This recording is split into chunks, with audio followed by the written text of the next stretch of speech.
capítulo 6 del libro de Génesis. El libro de Génesis, para los que son estudiosos de la Biblia, es el primer libro de la Biblia. Y, por supuesto, tiene más de 30 capítulos, más de 40 capítulos todavía. Tiene 50 capítulos. Si usted no consigue el capítulo 6, busque el 5.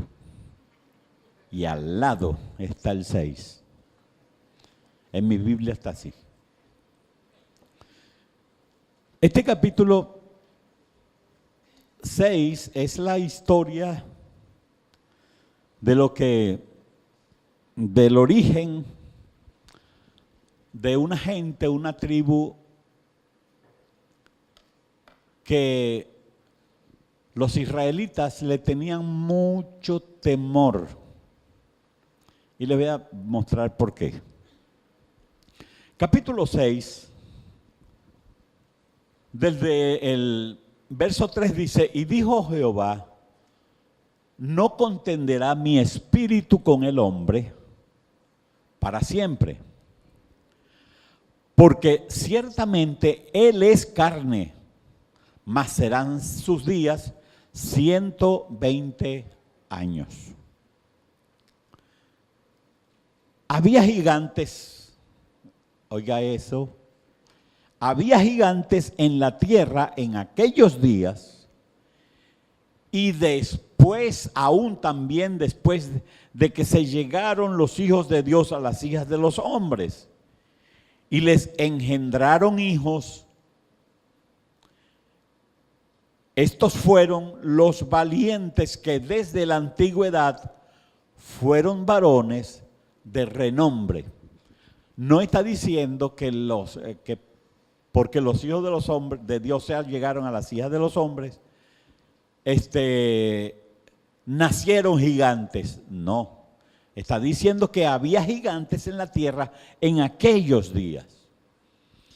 ¿De dónde es su origen de esos gigantes? No se sabe. O sea, la Biblia no se encarga de hacer las explicaciones de lo que existía. Y el verso 5 dice: y vio Jehová que la maldad de los hombres era mucha en la tierra, y que todo designio de los pensamientos del corazón de los hombres era de continuo solamente al bien, al revés, al mal. Entonces no se parece en nada a nuestra generación, porque ahorita se hacen las dos cosas. Y se arrepintió entonces Dios de haber hecho al hombre en la tierra. Y como si fuera poco, le dolió en su corazón. Lo que quiere decir que Dios es una persona, siente y padece, mientras que nos quieran vender a Dios como que Dios es la naturaleza. Entonces, cuando tú le haces bien a un animal, entonces le estás haciendo bien a Dios. Eso no es lo que enseña aquí la Escritura. Le dolió a Dios en su corazón. Y dijo Jehová: raerés de sobre la faz de la tierra a los hombres que he creado, desde el hombre hasta la bestia y hasta el reptil y las aves del cielo, pues me arrepiento de haberlos hecho. Pero no eran todos los hombres. Dice aquí que hubo uno que halló gracia ante los ojos de Jehová. Y su nombre era Noé. ¿Sabe usted qué significa Noé? Salvador. Hay muchos nombres en la Biblia que tienen ese significado. Josué es Salvador. Noé significa Salvador. Entiendan que la Biblia fue escrita en varios idiomas. Entonces, uno pide a veces algo en México pensando en Venezuela y resulta que no significa ya lo mismo que aquí. Si usted va a pedir una arepa como la nuestra, usted tiene que pedir una gordita. En México. Usted dice, dame una gordita rellena con carne mechada. Entonces es una arepa, pero usted no se da cuenta que las mexicanas, usted le va a pedir y tiene que pedir la de ellos, que es tortilla. Entonces esas sí son flaquitas, de harina de trigo o de harina de maíz. Bueno, eso en el mismo idioma, ahora en distintos idiomas, por supuesto.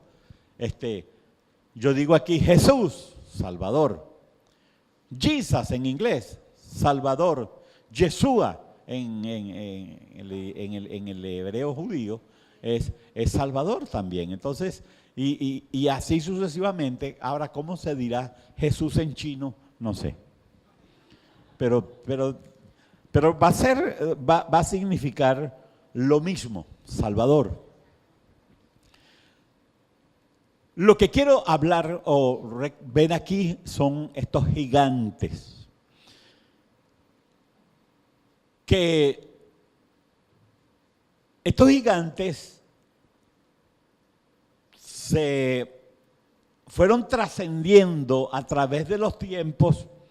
Y si vamos más adelante en el libro de Números, entonces vamos a Números en el capítulo 13, y es cuando Moisés envía los espías para que estudien la tierra prometida. Y vea, en el capítulo 13 del libro de Números, en el 25, el verso 25 en adelante, dice: y volvieron los espías de reconocer la tierra al fin de 40 días. Y anduvieron y vinieron a Moisés y a Aarón y a toda la congregación de los hijos de Israel en el desierto de Parán, en Cades. Y dieron la información a ellos y a toda la congregación y les mostraron el fruto de la tierra. Te recuerden que un racimo de uva era llevado entre dos. Entonces la conclusión era que las uvas eran enormemente grandes, quizás un poco menor que una manzana o como una manzana pequeña. Tiene que haber sido una uva de esta, pero el racimo completo era llevado entre dos. De manera que ellos dieron el informe y anduvieron y vinieron a Moisés. Y les contaron, después que les mostraron los frutos, les contaron diciendo: nosotros llegamos a la tierra a la cual nos enviaste, la que ciertamente fluye leche y miel, eso es verdad. Y este es el fruto de ella. Cuando ellos vieron eso, pues tienen que haberse asombrado. Mas el pueblo, aquí comenzó el mal, o sea, la verdad. Pero la verdad es bien, se entiende, depende de cómo se cuente. Mas el pueblo dijeron: este es el fruto, excelente, ¡wow! ¡Hurra! Vámonos para allá, amén, aleluya. Mas el pueblo que habita aquella tierra es fuerte, y las ciudades muy grandes y fortificadas. Y vimos allí a los hijos de Anac.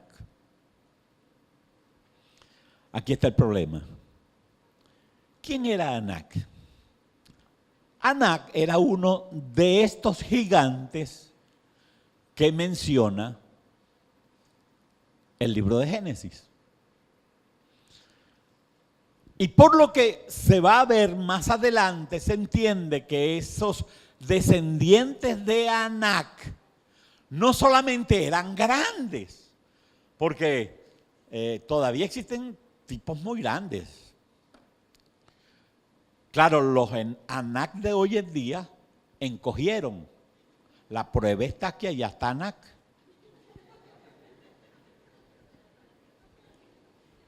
No era sanforizada, la mojaron y se encogió.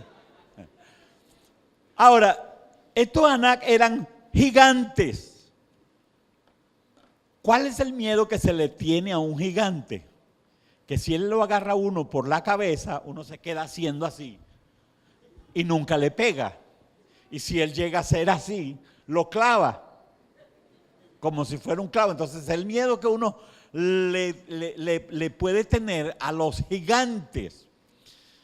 Pero los descendientes de Anac parece que era un pueblo muy fiero. Veamos el verso 31 del mismo capítulo 13.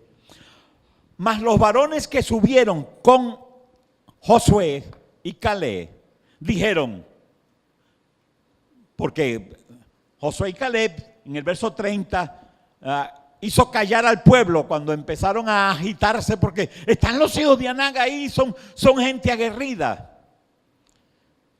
Y entonces Caleb hizo callar al pueblo delante de Moisés y dijo, subamos luego y tomemos posesión de la tierra, porque más podemos nosotros que ellos. Entonces, no pierda de vista ese versículo, porque ese versículo tiene mucho que ver con nosotros, porque Anac era un pueblo fuerte, pero Caleb y Josué, que fueron los únicos que creían en Dios, que nuestro Dios es más poderoso que el problema y que es más grande que el problema que podamos tener, él dijo, bueno, nuestro Dios, nosotros, empieza diciendo, nosotros podemos más que ellos. Juan, en las epístolas dice, mayor es el que está en nosotros que el que está en el mundo. Es lo mismo de Josué.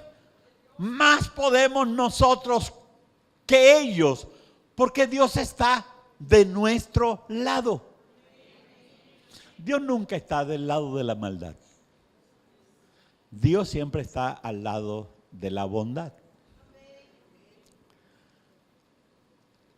La problemática es lo que dice Pablo a los Romanos capítulo 7, que nuestro cuerpo está, o nuestra carne está adaptada al pecado, pero nuestro espíritu busca hacia Dios.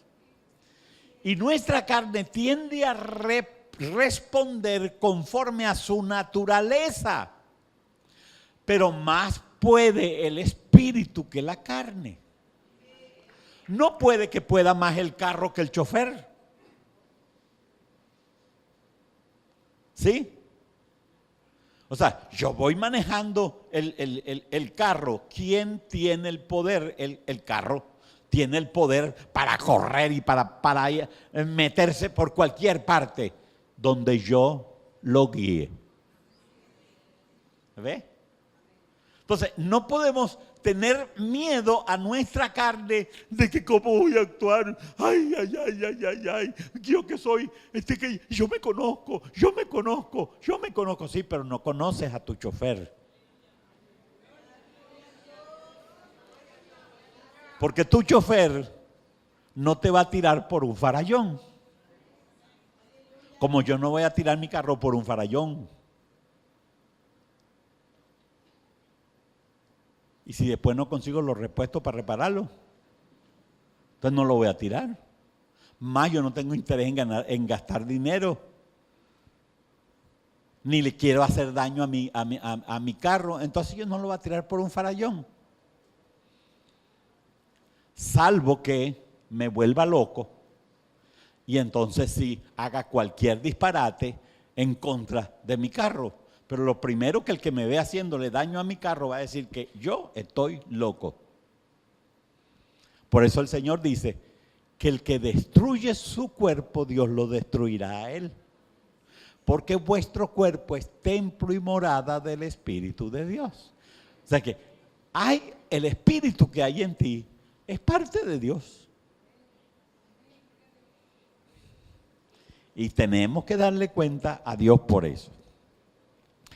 Entonces tenemos que ahora la gente se encuentra que hay un Anac y un pueblo de esta gente que va a ser problemático vencerlos. Verso 31, más los varones que subieron con él dijeron, no podremos subir contra aquel pueblo porque es más fuerte que nosotros. Aquí hay una pelea de dos hombres con dos puntos de fe sobre un mismo punto. Hay dos hombres que tienen diferente opinión. Está Caleb y están los otros 10 espías. Ahora, siempre se dice, la mayoría tiene la razón. No. Siempre en un conglomerado de cobardes, el que infunda miedo tiene la razón para todos los demás. Pero eso no quiere decir que esa mayoría está en la verdadera razón.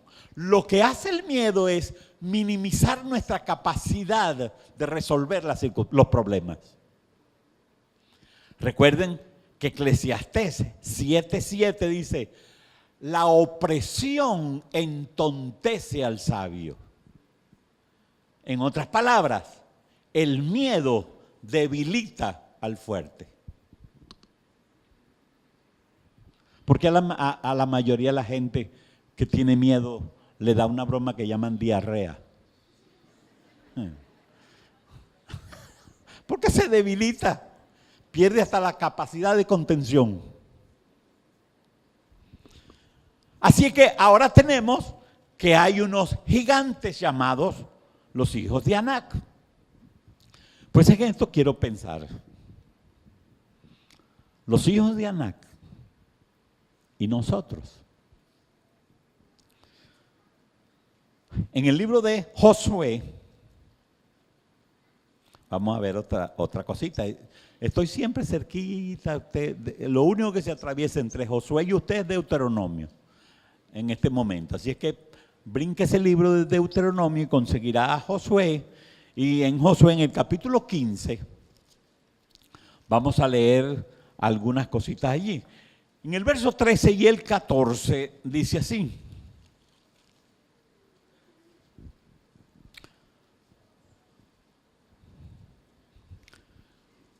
Resultó que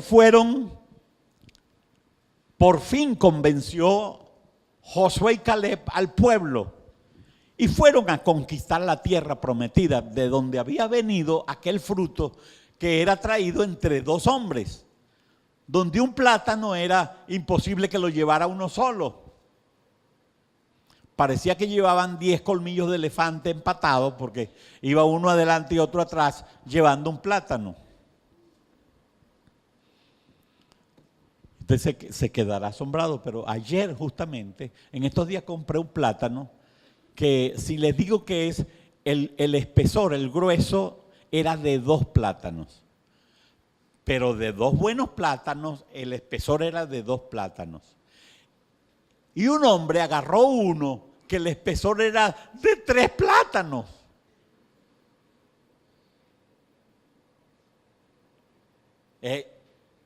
En este tiempo uno se queda, claro, porque como eso ya no se vende en Venezuela, sino que lo sacan fuera para exportarlo, porque han dado permiso para esa exportación. Entonces, algo pasó en la exportación que no la están recibiendo afuera y tuvieron que dejar esos plátanos aquí.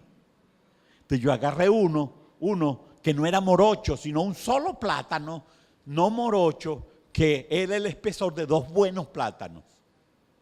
Me lo comí ayer. Y el hombre que se me adelantó agarró uno que era el espesor de 3 plátanos. Entonces, wow, más grueso que una yuca buena era ese plátano.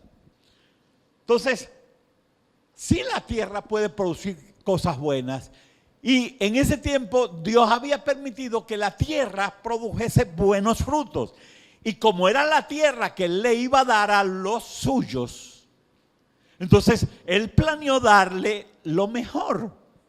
Porque si Él es nuestro Padre y nosotros somos sus hijos, Él quiere dar lo mejor. Diga, Dios quiere lo mejor para mí. Quítese ese complejo de que, ay, aunque sea una conchita de plátano. No, Dios quiere darte un plátano que grueso, como de tres plátanos juntos. ¡Pácata! Bueno, te quiere dar un buen plátano. Pero si uno lo que tiene en la mente es pichache, pichache tendrá. Porque te estás viendo como pichache tú. Pichache tú, pichache yo, pichache aquel. No, hombre, qué pichache ni qué pichache. Diga, yo soy de primera. Punto. Entonces dices, llega y se reparte la tierra y a cada quien le dan su parte. Josué está repartiendo la tierra y se le olvida a Caleb. Que no creo que se le olvidó Caleb, sino que todo el mundo se le vino encima. Entonces él empezó a dar porque él ya tenía el deseo de darle algo bueno a Caleb. Pero, por supuesto, cuando todo el mundo le cae, no le permiten ver a Caleb. Entonces, Caleb en el capítulo 15, en el verso 13, le dice: más Caleb, hijo de Jefone, dio su parte entre los hijos de Judá, conforme al mandamiento de Jehová a Josué, la ciudad de Kiriat Arba, padre de Anac, que es Hebrón. Entonces, Josué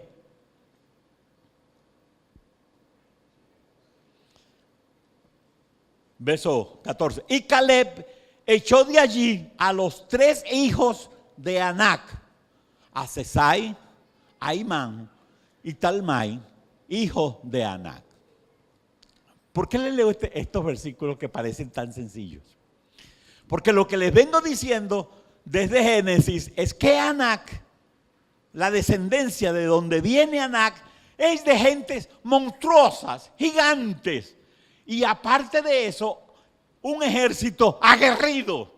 Y cuando el individuo se ve que es alto y que es fornido y que es poderoso y ve a todos los demás como langostas, entonces es capaz que lo saque a puntapié.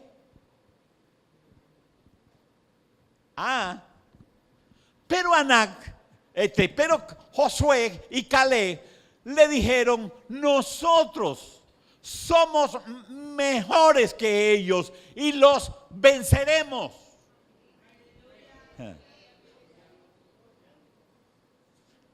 Alguien dijo que el fuerte explotará al débil hasta tanto el débil despierte de quién él es. Al menos que si no se ve superior, se vea igual, de igual a igual. Entonces, Caleb, bueno, ya tengo esta tierra, la ciudad de Kiriat Arba, Anac, que es Hebrón.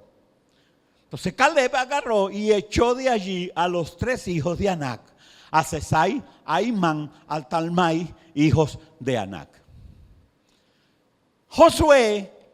Caleb se da cuenta que para él poder estar bien en el lugar en que le había entregado Dios, desde que él vio esa tierra, él sabía que él iba a tener una buena parte y le dieron una tierra que era capaz de alimentar gigantes. ¿Cuántos más a ellos?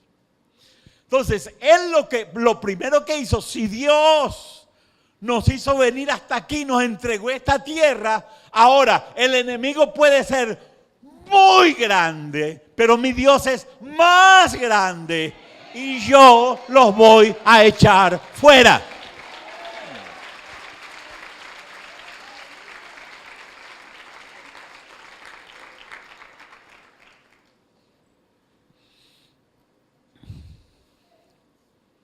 Le voy a traer a colación una película que vimos aquí, Cuarto de Guerra. ¿Se acuerdan de esa película? Una viejita tenía un cuartico donde ella se metía a orar por todos los problemas, por difícil que fuera, y uno de los casos que más ella oraba era su hijo.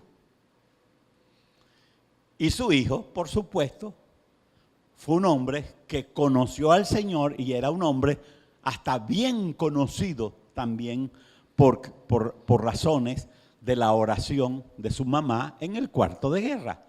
Cristo dijo, ora a tu Padre que está, ora a tu Padre en secreto, y tu Padre que te oye en lo secreto, te recompensará en público. No se ponga usted a hacer propaganda. Yo oro por mis hijos, y yo oro por ti, y yo oro por ti, y yo oro por ti, y yo oro por ti, porque eso lo hacían los fariseos. Y la Biblia dice que ya tienen su recompensa. Pero si yo no digo nada, a veces hasta el que está en contra mía, yo no digo nada. Y resulta que por yo no decir nada, Dios me va a recompensar en público, aún delante de aquel que ahora me está atacando pensando que yo no oro por él.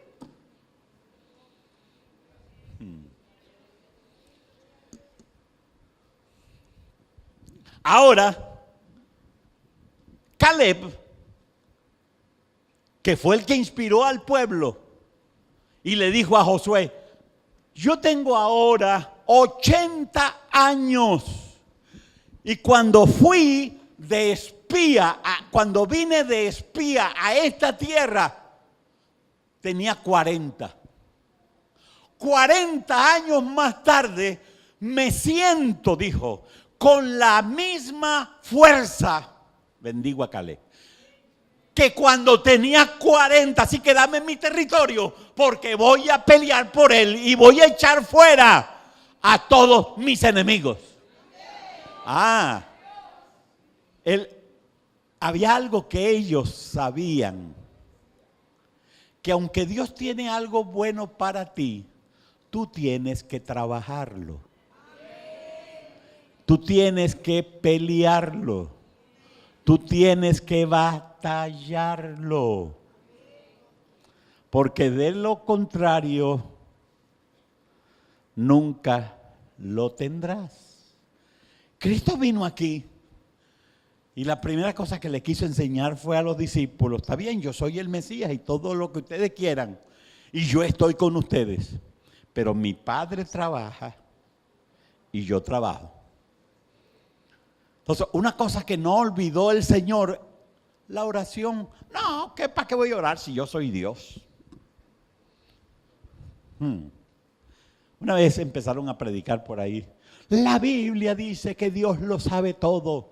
Y para allá y que para acá. Y si Dios lo sabe todo. Y que qué hemos de pedir como conviene no lo sabemos. Pero mi Padre que está en los cielos ya lo sabe. Así que Él te va a contestar. Entonces empezaron a predicar que ¿para qué orar? Si Dios es omnisciente y todo lo sabe. Y Él tiene de qué cosas necesita el hombre. ¿Sí? Pero Dios no te está mandando a orar porque Él no sabe qué es lo que te pasa. Dios te está mandando a orar para que tú aprendas a tenerlo a Él como amigo. Y para que tú puedas decir, mi respuesta viene de lo alto del Padre de las luces. Pero no porque Él no me lo va a dar.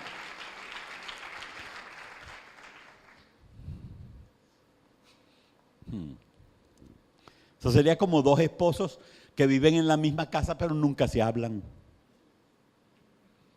Entonces, lo que saben es, hacen la comida, la ponen en la mesa. Ya él sabe que yo cociné. Si quiere come y si quiere se muere de hambre. Entonces no hay comunicación. Entonces el hombre va, agarra el dinero y lo pone en la mesa de noche. Ahí está su dinero, ella haga lo que quiera.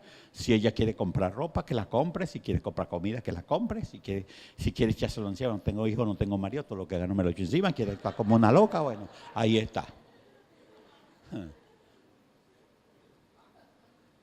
Bueno, ustedes los notan cuando hablan, gente es así, dicen, pero si todo se lo doy. Y las mujeres, yo lavo, plancho y cocino. Pues eso lo hace cualquier sirvienta. Eso lo hace cualquiera. Había hasta una cancioncita de niños que decían, lavo, plancho, cocino también. Eso lo hace cualquiera. Eso no es ningún inconveniente. Igual que el hombre que, ay, bueno, yo necesito una mujer. ¿Cómo? ¿Qué necesitas? Una mujer, ¿para qué? Para que lave, planche, cocine. No, entonces lo que van a hacer es una empleada y un patrono.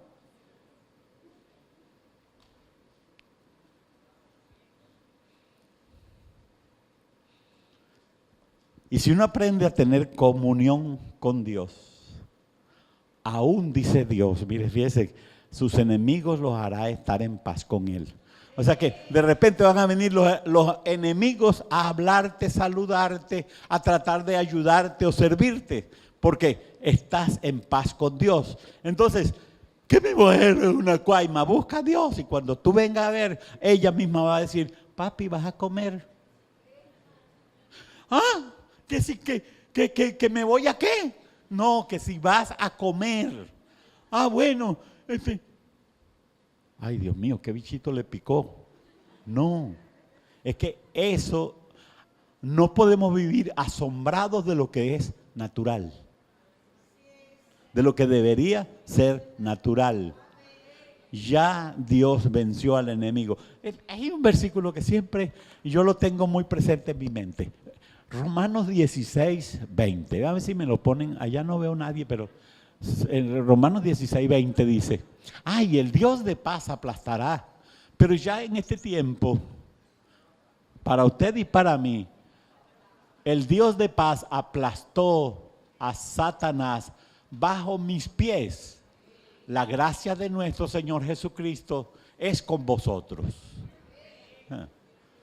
Entonces, ya está aplastado.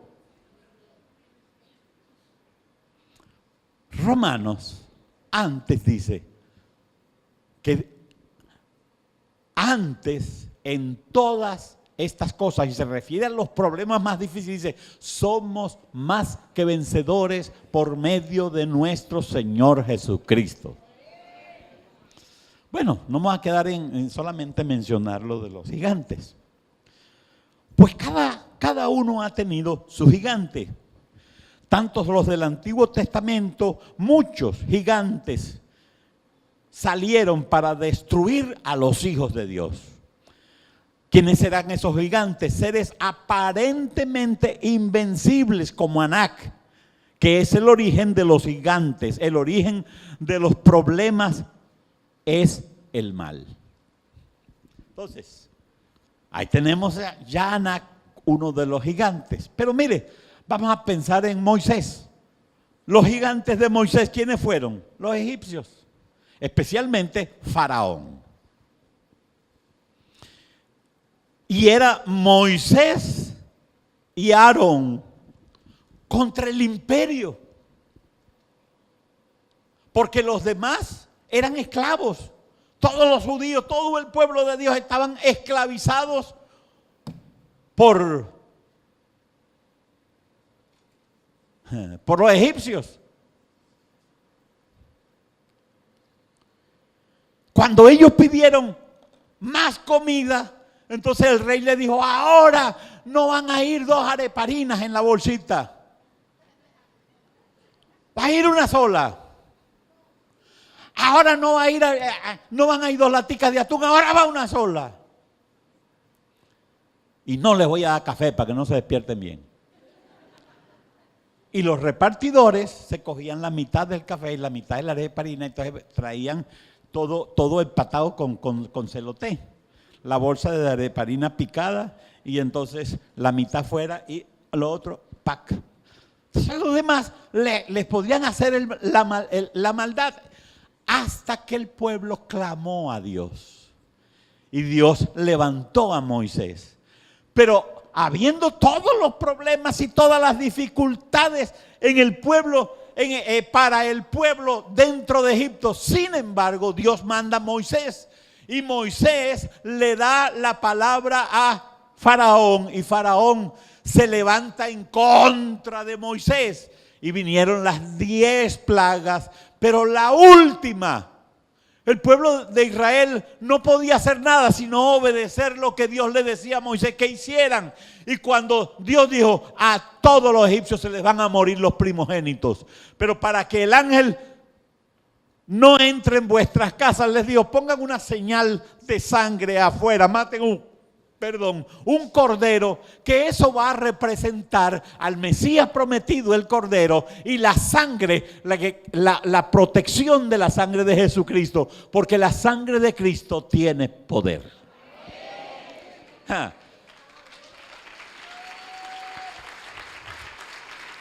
Cuando llegó la noche de los primogénitos y pasó el ángel de Jehová matando a los primogénitos, y cuando llegaba a la puerta que tenía marca de la sangre de Cristo y las ventanas, todas las entradas tenían una marca con la marca de la señal del cordero que había sido muerto para que los hijos de los israelitas no muriesen. Entonces el ángel seguía de largo y donde no encontró la marca entró y se llevó al primogénito, y entró a donde Faraón y se llevó el primogénito. Cuando el hombre fue golpeado en la muerte de su hijo, dijo, váyanse. Moisés fue a verlo y él le dijo a Moisés, vete, llévate tu pueblo y todo lo que tienen, no quiero saber de que tienen nada aquí. Y bueno, se los llevó. Pero después, cuando estaban ya enfrente al Mar Rojo, entonces dice Faraón, no. Porque él hace el papel del diablo, quien vino a robar, matar y destruir. Faraón dijo, no, vámonos a devolvernos y a agarrarlos y devolverlos para atrás. Pero él no sabía, dice la Escritura, que Dios había sacado a Israel de Egipto con mano poderosa. Y por eso todos los ejércitos de Faraón murieron en el Mar Rojo. Y el pueblo de Israel cruzó el Mar Rojo en tierra seca. Ahora, Máximo, corre y avanza. Josué tuvo como enemigos pueblos fuertes. Los amalecitas eran terribles en contra de Josué. Y sin embargo llegó un momento en que Dios le dijo, ve a la batalla con ellos, porque la cuestión es que cuando el pueblo de Israel llegó y cuando todo el mundo se enteró que Dios les había entregado esa tierra y que habían tenido victoria y que habían logrado vencer aún hasta a los egipcios, entonces todo el mundo empezó a ver que aquella tierra era buena.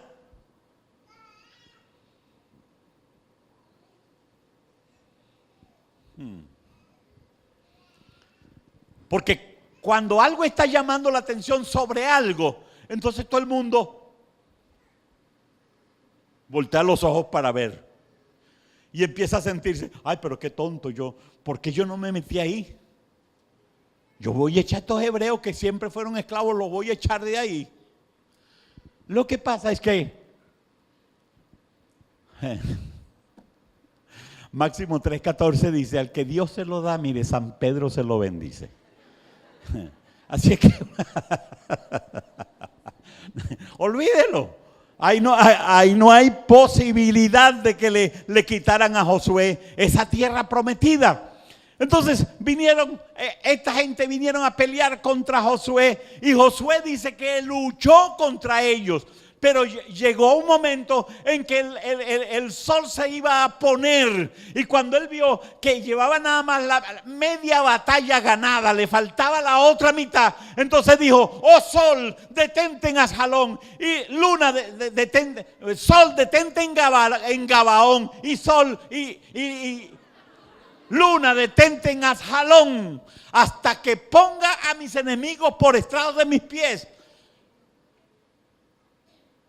Dice, y el sol se paró, porque no se sabía que era la tierra la que avanzaba. Pero ahora sabemos, y la tierra se paró. No rodó más. No siguió marcando, quizás siguió marcando el año, pero no siguió marcando el día. No se paró completo, no siguió marcando ni el año ni el día, ahí se quedó. Ese día no podía avanzar. Y entonces sí que, esto de que hay el movimiento sobre su eje y el movimiento de traslación. Si se paró o no se paró, no me pregunten porque yo no lo sé. Lo dije en un momento de emoción, pero no de convicción. Así que lo que usted crea, eso también está bueno. Porque se detuvo fue el día. Ahora, no avanzó más hasta que Dios puso a sus enemigos por estrado de sus pies, lo que quiere decir, hasta que ellos se pararon sobre sus enemigos, hasta el momento en que los enemigos no podían hacer absolutamente nada. Y esto no tenemos que referirnos solo a personas, es a las circunstancias también. Aquellos que le tenemos miedo a la oscuridad. Porque si se llega a ir la luz y están todos ustedes aquí, yo no tengo problema. Pero si estoy solo, me entra un escalofrío, yo no sé si a usted le ha entrado, no sé si es por arriba o es por debajo, pero me corre por el espinazo y ¡ay, Dios del cielo! Entonces, me entra como ganas de salir volando. Y a veces, en el nombre de Jesús, primero lucho contra ese sentimiento en el nombre de Jesús. Y después primero me enrumbo para ir a un lugar donde está una linterna. Yo creo que por eso es que a mí me gustan tanto las linternas. Tengo una chiquita, tengo una mediana, pero tengo una broma que atraviesa. Yo creo que pega por allá lejos, como por 5 kilómetros. No 5 kilómetros, no, pero sí por lo menos 1 kilómetro le llega facilito. Es de no sé cuántos miles de lúmenes que manda ese bendito bombillo. El enemigo puede que produzca esa sensación, pero si uno sabe que el que está en mí es mayor que el que está en el mundo, entonces aquí no hay nada que me pueda acontecer, ni aquí hay absolutamente nada, porque donde está un verdadero hijo de Dios, no hay. Dice que donde ronca tigre no hay burro con reumatismo. Bueno, donde está un hijo de Dios que tiene confianza en el Rey de Reyes y Señor de Señores, mire, el demonio no se acerca porque sabe que la reprendida que se va a llevar va a ser gigantesca.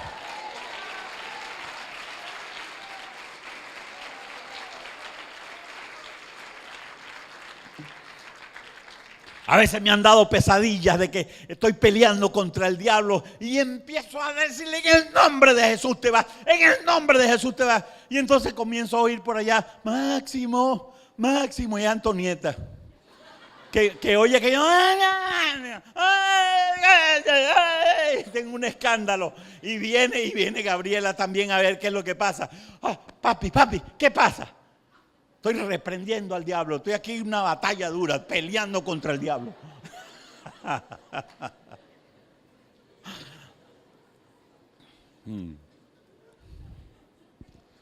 Hasta en sueño reprendo al diablo.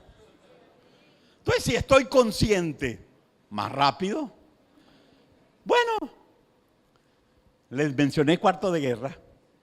Cuando la viejita mandaron a la niñita que les comprara helado, ¿qué sucedió? Llegó un ladrón y le dijo: me dan celulares, carteras y todo el dinero. Entonces la joven que está aprendiendo de la viejita con relación al Cuarto de Guerra, porque ya está teniendo victoria, la muchacha, bueno, lo primero que empieza es a sacar la cartera. Y la viejita le dice: a mí tú no me robas. En el nombre de Jesús, tú a mí no me robas. Entonces la cara del ladrón cambia.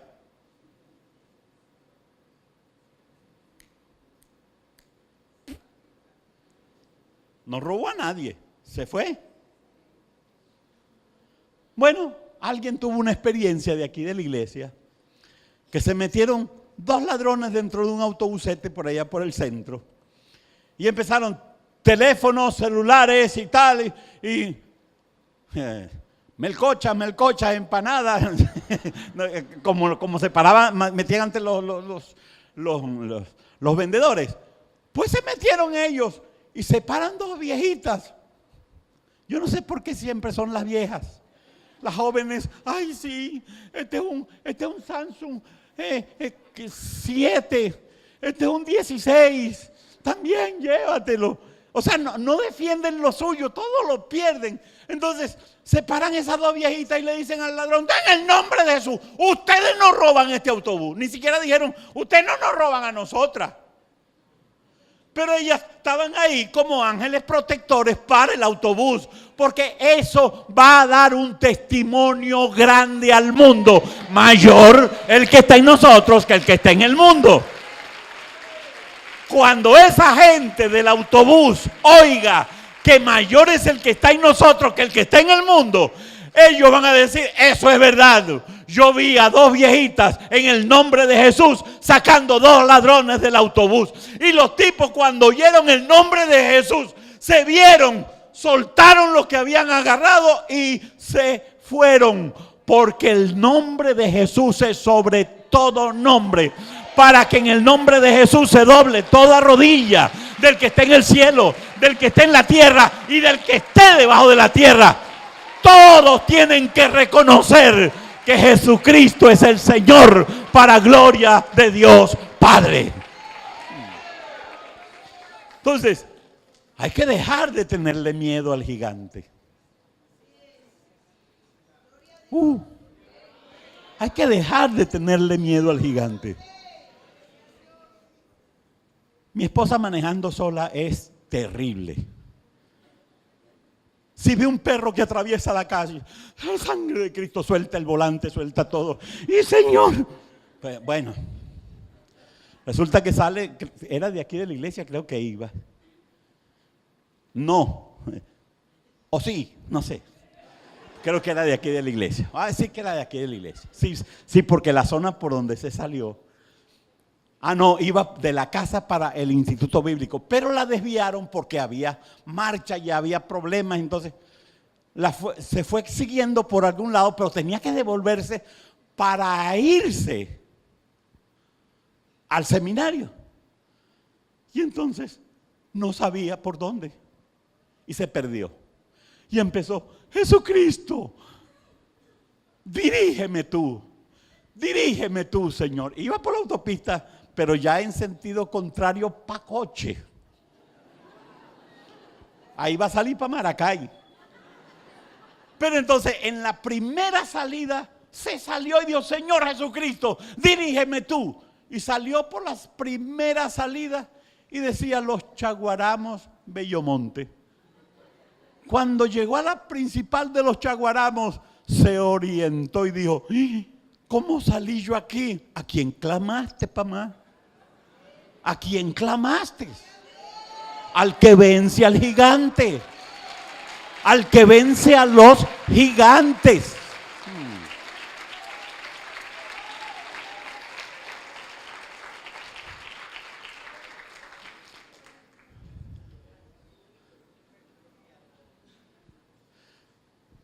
Entonces, diga miedo. Miedo, ¿no? En el temor, en el miedo, hay castigo, dice la Biblia. Primera de Juan 4, 18 y 19. En el temor, en el miedo, hay castigo y Dios es amor. Mire, en el amor no hay temor y Dios es amor.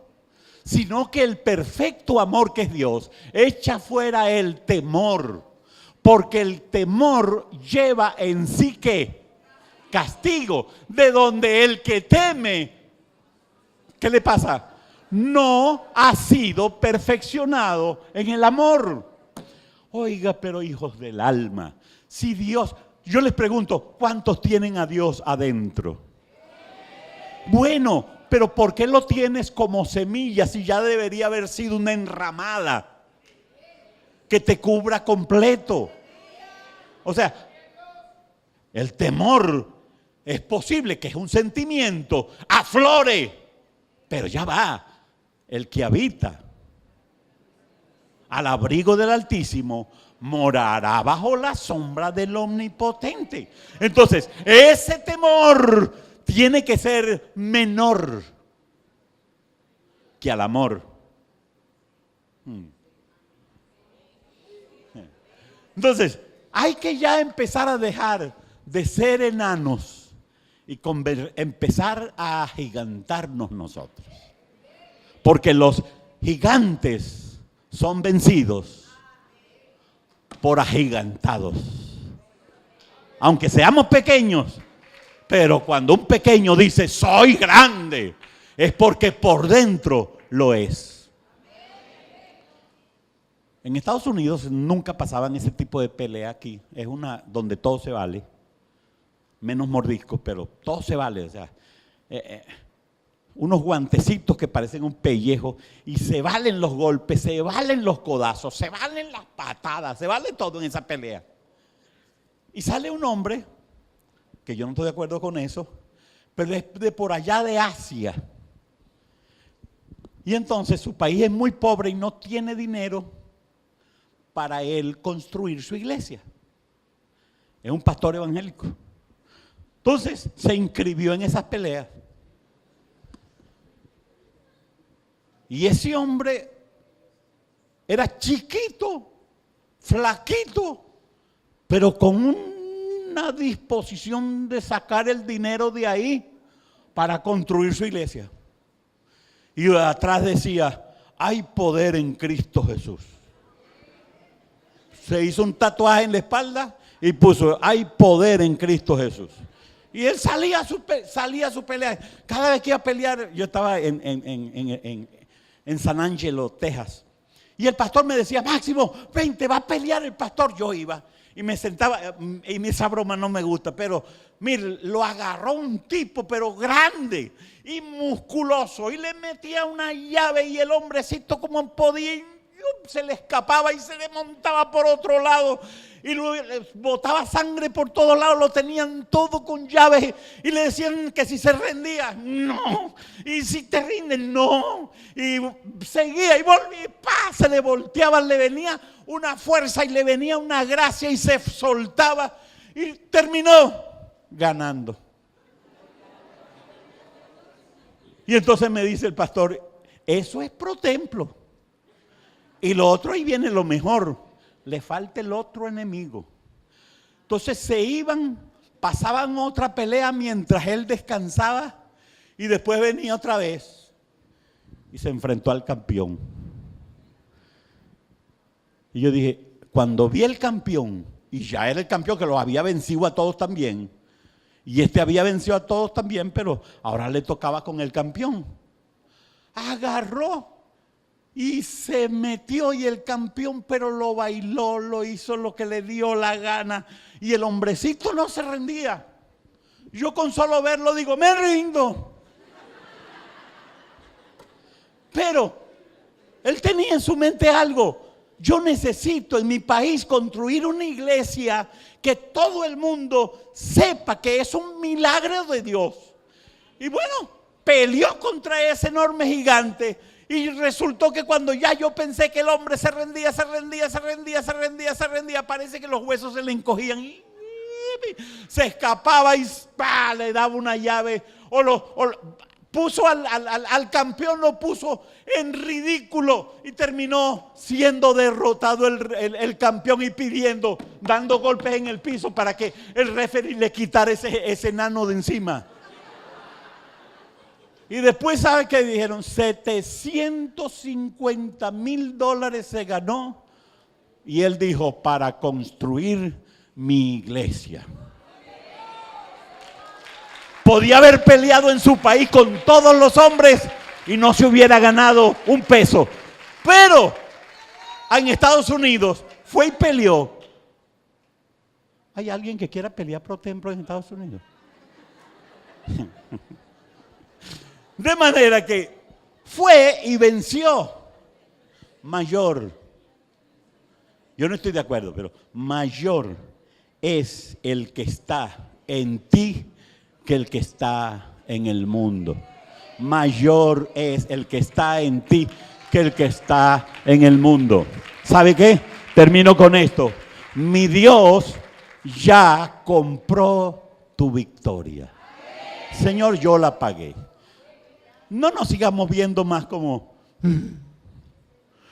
Es que solamente con pensar que mi papá era tan pecador, borracho, empedernido, y solamente con pensar que mi mamá era tan mala, solamente con... No, y mis hermanos lo que salieron fue, hijo de culebras, nacen picando, igualitos que mi papá. Pero tú no eres el hijo de culebra. A los suyos vino, los suyos no le recibieron, pero a todos los que le recibieron y creen en su nombre, les dio potestad de ser hechos hijos de Dios. Y si hijos, también herederos, dice Pablo, y coherederos con Cristo de Dios. Entonces, si Dios me ha hecho eso a mí, ¿te quiere decir que mi Dios va a darme? No, me la va a dar. Ya la determinó para mí en Cristo Jesús. ¿Qué tengo yo que despertar? Mi fe. Mi fe y creer.